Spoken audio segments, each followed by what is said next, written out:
বাংলাদেশ ও দক্ষিণ কোরিয়ার মধ্যে দ্বিপাক্ষিক ইকোনমিক পার্টনারশিপ এগ্রিমেন্ট ইপিএ বা মুক্ত বাণিজ্য চুক্তি ২০২৫ সালের শেষ নাগাদ চূড়ান্ত হবে বলে আশা করছেন বাণিজ্য সচিব মাহবুবুর রহমান।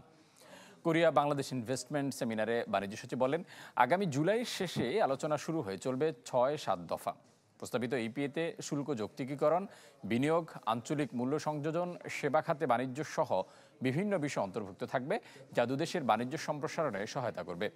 অনুষ্ঠানে বাংলাদেশের রাজনৈতিক অস্থিরতা, অর্থনৈতিক অনিশ্চয়তা, সড়ক অবরোধ এবং কাস্টমস ক্লিয়ারেন্সে বিলম্ব ব্যবসার প্রধান চ্যালেঞ্জ বলে মনে করেন কোরিয়ান ব্যবসায়ীরা।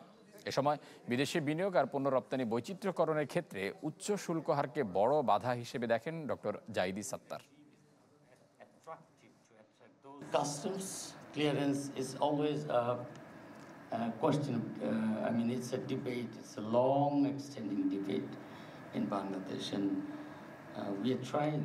The government is trying, especially this interim government has taken some steps to address these issues.